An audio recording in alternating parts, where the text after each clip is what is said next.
What's up, guys? Mason the Brock Henderson here. This is NCIS Season 13, Episode 21, Return to Sender. Very interesting episode. Just because for most of it, I'm thinking this is just kind of a fun episode. I'm thinking, okay, kind of interesting. A guy who used to be a spy is now, trying to get back into the spy game. He escapes with this other guy who's apparently hooked on drugs. I was like, what is this all about? They're making a lot of jokes. McGee and Bishop are making jokes about Tony's apartment and how little it cost him and trying to figure out why. Fornell's making a lot of jokes. He's trying to step in and say, I loved the opening part with him. He steps in and Bishop, McGee, and Tony all had the case information up on screen. Like, I thought I said this was my case.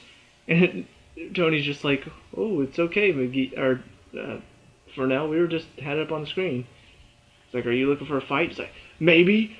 And then Gibbs is like, all right, you got one, let's go. Takes him up to the office, and then once they find out that NCIS has lead, Gibbs and Fornell walk out of the office, and Gibbs is just like, you didn't want this case, did you? And he starts laughing. He's like, no, of course not. You got so much paperwork to do.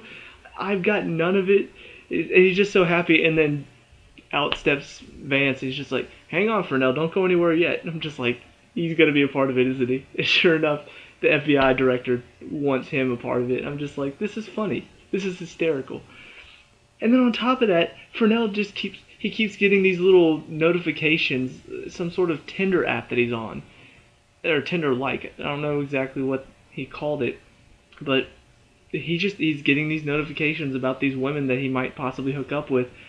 And I'm just like, what is this episode? What is this about? I'm so confused.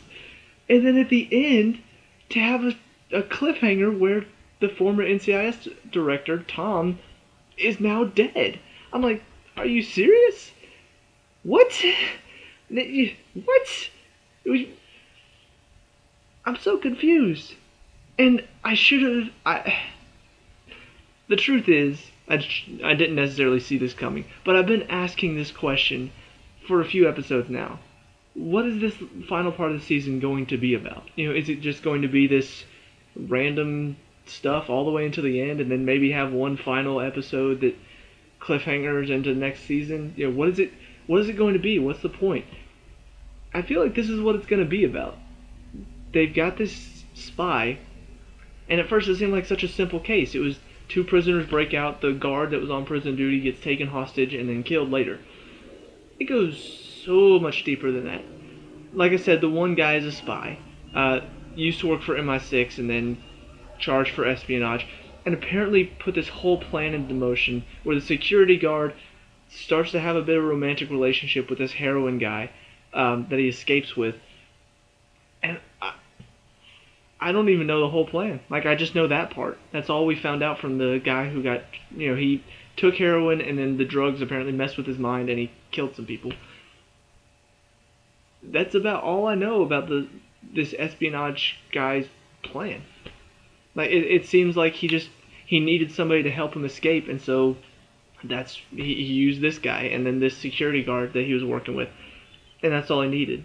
And now he killed the former NCIS director for, putting him down or bringing him down earlier. And it just sort of came out of nowhere. I mean, like I said, it seemed like a simple case. Oh, there's spies involved? Okay.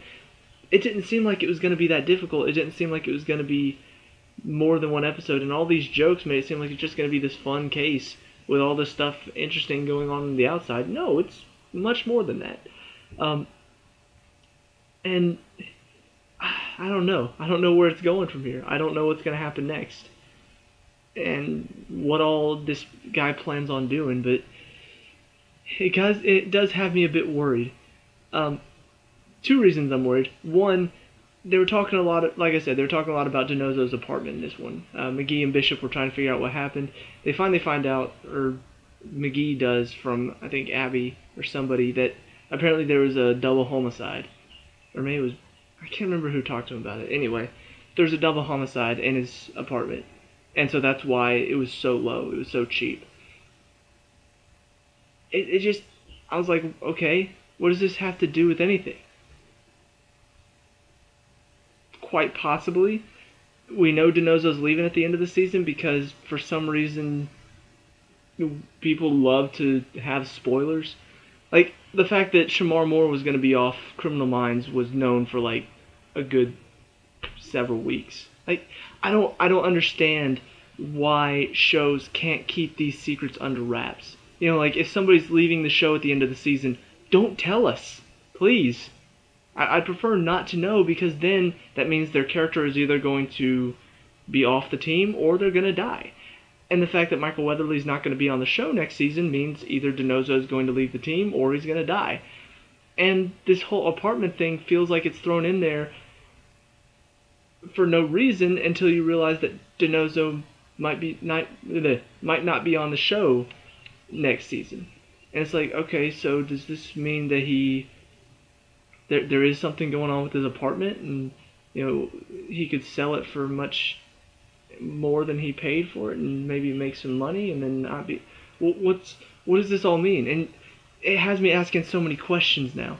And this whole MI6 thing, or not MI6, this whole espionage thing, I feel like it's going to lead to a very intense moment where this guy's going to try to do something extreme, and I don't know what's going to happen with DeNozo. But it's kind of scary to think about. It's all scary to think about. Anyway, long story short, there's not a whole lot to discuss in this episode. I mean, it was another fun episode. Like I said, a lot of the jokes landed in this episode. I was laughing a lot. However, overall, it feels like what it is. It's a build up to the next episode. You know, it's a to be continued. That is exactly how it felt. So if that's what they were intending, great job, but I wish they could have given us an overall good episode. You know, not it wasn't a bad episode, but the personal stuff was interesting, and then the case was kind of not. It was just sort of there. And until the very end, you know, I think once Vance got kidnapped, it became a little bit more interesting then. But then after he was done, whatever the guy wanted from those computers, it was like, okay, now it's not. And then Tom dies. You're like, okay, now it's interesting again. They should have kept it interesting the whole time because, frankly, it just didn't seem interesting until the very end. And I understand that, you know, you're splitting it over possibly 4 episodes. It's hard to keep it interesting the whole time, which is why they have interesting personal stuff, but I feel like they could have done a better job with it. But overall, I would say another enjoyable episode. If you want to watch a show that's going to make you laugh and it's going to keep you watching, this is a show for that. They really do know how to do that, even if they can't necessarily make the case as interesting as it normally is. So, those are my opinions. Let me know what you think down in the comments below.